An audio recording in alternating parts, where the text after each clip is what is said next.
You have speeds. Wow. Hello everyone, today we're taking a look at this food blender. We're going to go ahead and unbox this and show you guys what you get in the package. Okay my friends, it comes with a nice little manual, and this is it. It comes nice and protected, which is awesome. It does look like the handle, the plastic is blocked by the handle, so there might be some fine tuning to get this plastic off around the handle. So everything comes out. Make sure you take all your pieces out from inside here. Okay, so before you use everything, make sure you clean everything up. So let's see how this is gonna go. I think you just simply click it down.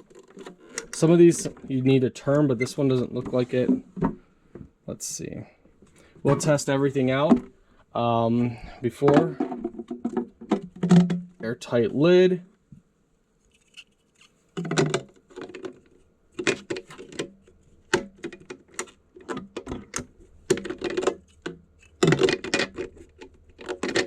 Okay, nice. So this is used to push everything down in. So if you're putting fruits and stuff, you can use this to push it down in to the blender.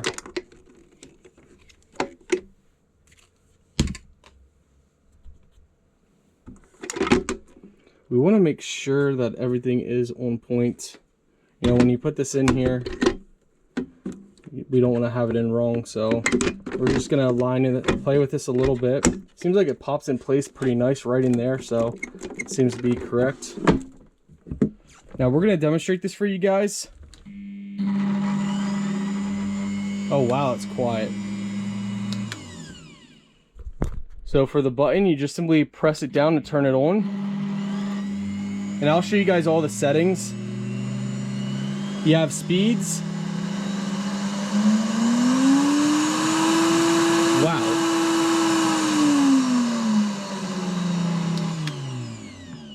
Wow, that's impressive. It's got some massive speed on there. And you guys can hear how loud it is. So there's a difference with it open.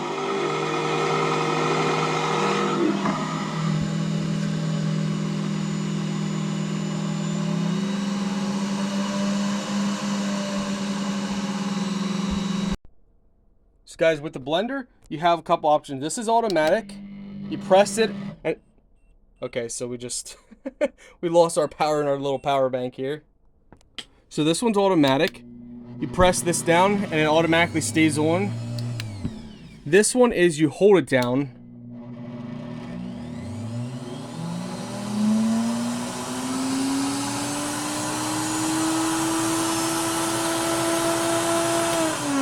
And you let go. Here you have your time switches. So it depends on what you're using. You got fruit juice, grains, sauces, whatever you're making. But overall, this is a big, heavy-duty, high-powered blender for all blending needs. I mean, this thing could do it all.